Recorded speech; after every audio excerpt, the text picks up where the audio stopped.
નમસ્કાર મિત્રો, અમારા નવા વિડીયોમાં તમારું સ્વાગત છે. મિત્રો, આજે અમે તમને નાતાલના તહેવાર વિશે વાતો કરવાના છીએ, તો વિડીયોને અંત સુધી જરૂરથી સાંભળજો.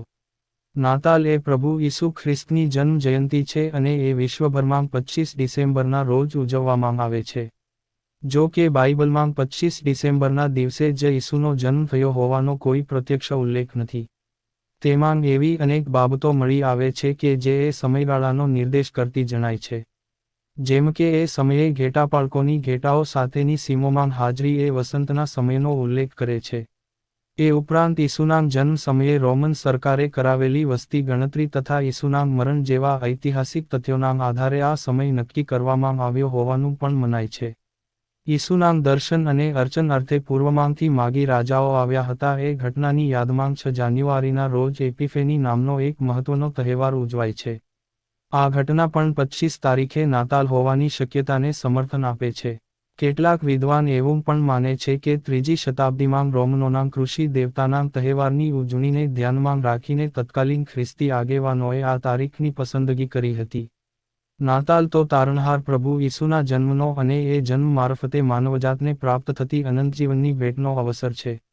એટલે સાન્તા ક્લોઝ અને નાતાલને ઐતિહાસિક કે આધ્યાત્મિક તો કોઈ સંબંધ નથી, પરંતુ ખ્રિસ્તી ધર્મમાં ઈશ્વરના માનવજાત પ્રત્યેના ઉદાર પ્રેમને વ્યક્ત કરતી એક પ્રથાની સ્થાપના સાથે તેમનું નામ જરૂરથી જોડાયેલું છે.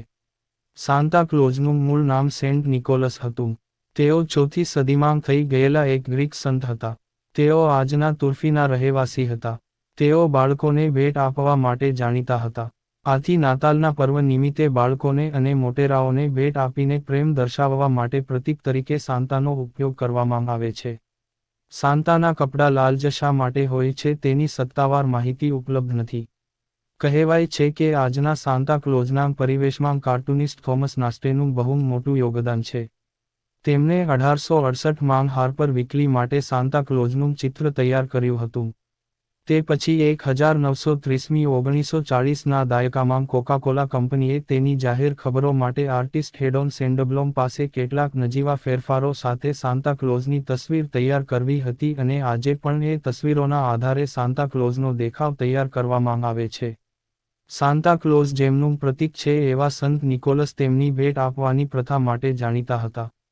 ઈસુએ કહ્યું હતું કે, જેની પાસે વધારે હોય તે પોતાના જરૂરિયાતમંદ માનવબંધુને આપે.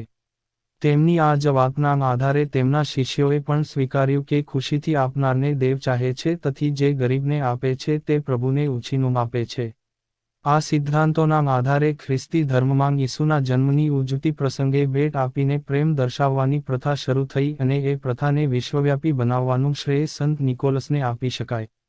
સંત નિકોલસે 3 ગરીબ છોકરીઓને ગુપ્તમાં મદદ કરીને વેશ્યાવૃત્તિમાં ધકેલાઈ જતા બચાવી હતી. એ પ્રસંગ ખૂબ જાણીતો છે. ખ્રિસ્તી ધર્મના સ્થાપના કાળથી સંગીતનું મહત્વ રહ્યું છે. કિંગ ડેવિડે લખેલા સામ્સના ગીતો આજે પણ વિવિધ સ્વરૂપે આખા વિશ્વમાં ગવાય છે.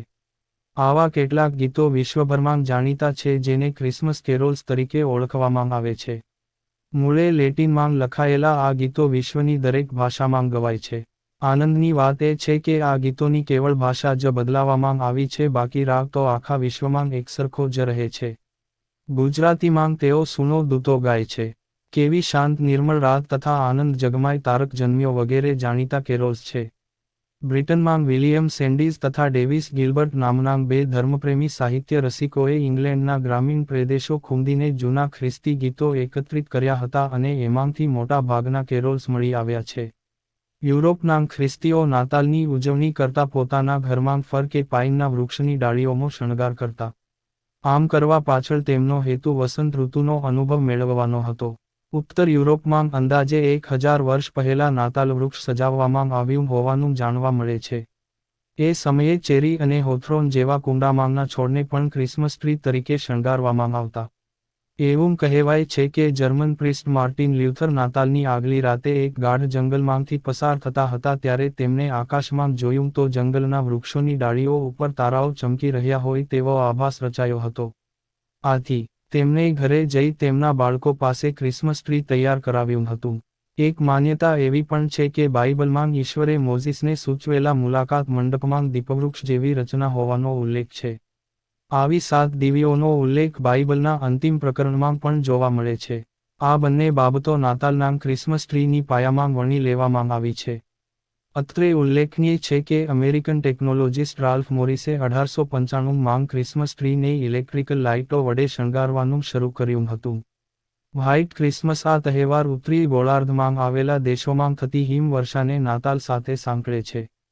તેની ઉજવણી નાતાલની અગાઉ કે પછી નાતાલ પછીના દિવસોમાં જ કરવામાં આવે છે. આ સમયે દક્ષિણ ગોળાર્ધમાં આથી વિપરીત ઉનાળો શરૂ થતો હોય છે એટલે ત્યાં ન્યૂઝીલેન્ડ તથા દક્ષિણ અમેરિકાના કેટલાક પ્રદેશોને બાદ કરતાં આ તહેવાર વધારે દેશોમાં ઉજવાતો નથી. અમેરિકા કે પછી કેનેડા જેવા દેશોમાં જમીન ઉપર પથરાયેલા બરફના સ્તરની જાડાઈના આધારે આ તહેવારનું આયોજન કરવામાં આવે છે. જ્યારે યુરોપમાં તો માત્ર જમીન બરફથી ઢંકાઈ જાય એને તહેવારની ઉજવણી માટે પૂરતું માની લેવામાં આવે છે. મિત્રો, અમારા વિડીયોમાં આપવામાં આવતી તમામ માહિતી માત્ર માન્યતાઓ અને લોકવાયકા પર આધારિત હોય છે. આ માહિતી અમે સોશિયલ મીડિયાના માધ્યમથી લેવામાં આવેલી છે. અમારી યુટ્યુબ ચેનલમાં કોઈ પણ પ્રકારની માન્યતા, લોકવાયકા, જાણકારીને સમર્થન કરતા નથી. અમારા તરફથી જો કોઈ ભૂલ રહી ગઈ હોય તો અમે તમારી માફી માંગીએ છીએ. જો તમને અમારો આ વિડિયો પસંદ આવ્યો હોય તો તેને લાઇક કરીને શેર કરજો અને ગુજરાતી ભાષામાં અવનવા વિડિયો જોવા માટે અમારી યુટ્યુબ ચેનલને સબસ્ક્રાઇબ કરવાનું ભૂલશો નહીં. ધન્યવાદ. Happy Christmas.